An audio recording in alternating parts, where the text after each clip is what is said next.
चुनाव की प्रक्रियाएं लगातार जारी है, तो वहीं प्रधानमंत्री नरेंद्र मोदी का जोश भी 7वें आसमान पर है। यानी कि प्रधानमंत्री नरेंद्र मोदी ने लोकसभा चुनाव 2024 के 5वें चरण से पहले एक धमाकेदार इंटरव्यू दिया है। बता दें, AMG मीडिया नेटवर्क के CEO एवं प्रमुख संपादक संजय पुगलिया को दिए गए इंटरव्यू में पीएम नरेंद्र मोदी ने ये कहा कि वो टुकड़ों में नहीं सोचते हैं, उनका बहुत ही व्यापक और एकीकृत दृष्टिकोण होता है। वहीं पीएम मोदी ने इस दौरान स्पष्ट किया है कि सिर्फ मीडिया अटेंशन के लिए काम करना उनकी आदत में बिल्कुल नहीं है। उनका ये कहना है कि उनकी सोच ये है कि जब देश आज़ादी का 100 साल मनाएगा तो हम कहाँ रहेंगे। उन्होंने जानकारी दी कि इसके लिए 2047 को ध्यान में रखते हुए उनकी सरकार ने काफी मंथन किया है। उन्होंने जानकारी ये भी दी है कि अगले टर्म में उनकी सरकार ने 100 दिन की बजाय 125 दिन का टारगेट सेट कर लिया है। उन्होंने माय भारत के लॉन्च का उदाहरण देते हुए ये कहा कि आने वाले दिनों में वो माय भारत को किस प्रकार से देश के युवा को जोड़ा जाए और युवा शक्ति में बड़े सपने देखने की आदत डाली जाए, इस पर काम होगा। वहीं पीएम नरेंद्र मोदी ने ये आरोप लगाया कि पहले हमारे देश में इंफ्रास्ट्रक्चर का बहुत बड़ा दुरुपयोग हुआ है। इसके साथ ही उन्होंने ये भी कहा कि पहले इसका मतलब होता था जितना बड़ा प्रोजेक्ट उतनी ज्यादा मलाई। बातचीत में पीएम नरेंद्र मोदी ने इस सोच को देश की तबाही के लिए जिम्मेदार बताते हुए ये कहा है कि इसको रिव्यू कर गति देने का काम किया गया है।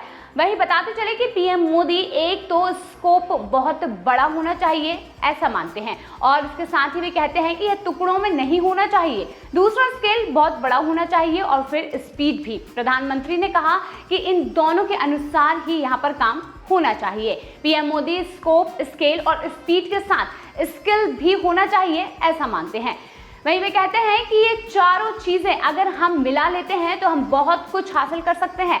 पीएम मोदी ने ये समझाया है कि उनकी कोशिश होती है कि स्किल भी हो, स्केल भी हो और स्पीड भी हो, कोई स्कोप जाने नहीं देना चाहिए और इसके साथ ही जो भी आपने सोचा है वही करना चाहिए। यानी कि आप ये समझ सकते हैं कि प्रधानमंत्री नरेंद्र मोदी ने भारत के लिए क्या कुछ नहीं किया है।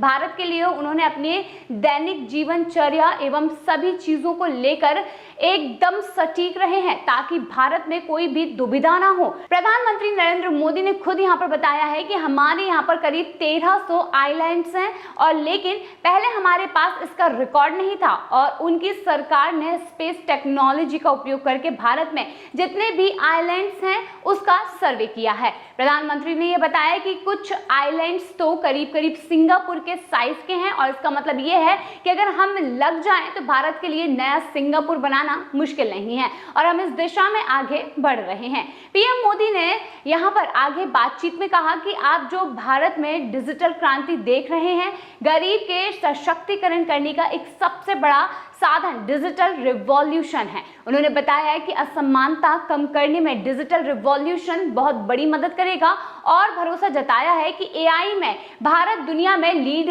जरूर करेगा, यानी कि AI को लेकर भी भारत आगे बढ़ रहा है। पीएम मोदी कहते हैं कि बाबा साहेब यहाँ पर कहते थे कि इस देश में इंडस्ट्रियल रिवॉल्यूशन बहुत जरूरी है क्योंकि इस देश में दलित, आदिवासी एग्रीकल्चर में कुछ नहीं कर सकता है क्योंकि वो जमीन का मालिक नहीं है और उसके लिए इंडस्ट्रियल रिवॉल्यूशन का हिस्सा बनना बहुत ही ज्यादा जरूरी है।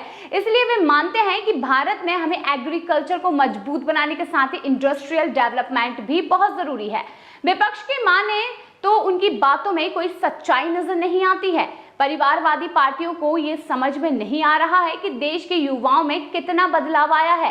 प्रधानमंत्री नरेंद्र मोदी ने यहाँ पर आंकड़े गिनवाते हुए जिक्र किया है कि 2014 के पहले कुछ 100 स्टार्टअप्स थे, आज 1.25 लाख स्टार्टअप्स हैं, 100 यूनिकॉर्न्स हैं और उन्होंने PLFS यानी कि पीरियोडिक लेवल फोर्स सर्वे के डेटा का जिक्र करते हुए यहाँ पर कहा है कि बेरोजगारी आधी हो चुकी है। 6 से 7 साल में 6 करोड़ नई नौकरियां सृजित हुई हैं। वहीं पीएम मोदी कहते हैं कि EPFO यानी कि एम्प्लॉयज प्रोविडेंट फंड ऑर्गेनाइजेशन 7 साल में 6 करोड़ से ज्यादा नए अवसर रजिस्टर्ड हुए हैं। पीएम मोदी कहते हैं कि वो अति आत्मविश्वास में नहीं जीते हैं बल्कि जीवन को जमीन पर नित्य जीवन का हिसाब किताब करके कदम रखने वाले इंसान हैं। वहीं वे कहते हैं कि वो बड़ा और दूर का सोचते हैं लेकिन जमीन से जुड़े रहते हैं।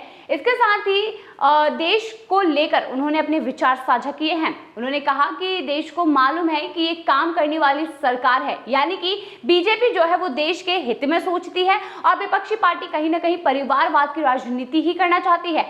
वे कहते हैं कि देश को आगे ले जाने वाली सरकार है बीजेपी, गरीबों की समस्याओं को समझने वाली सरकार है और इसके साथ ही आज देश को ये लग रहा है कि देश में एक ऐसी सरकार है जिसे हमारे दुखों की चिंता है, हमारे सपनों का अंदाज है और जो हमारे सामर्थ्य को आगे बढ़ाने का प्रयास करती है। प्रधानमंत्री नरेंद्र मोदी यही निरुक्त हैं, बल्कि अपने सवालों के जवाब को देते हुए कहते हैं कि आज लोगों को उनकी सरकार के प्रति काफी भरोसा है, इसलिए वो कहते हैं कि इस चुनाव में भाजपा के लिए ऐतिहासिक रिकॉर्ड सेट होने वाला है।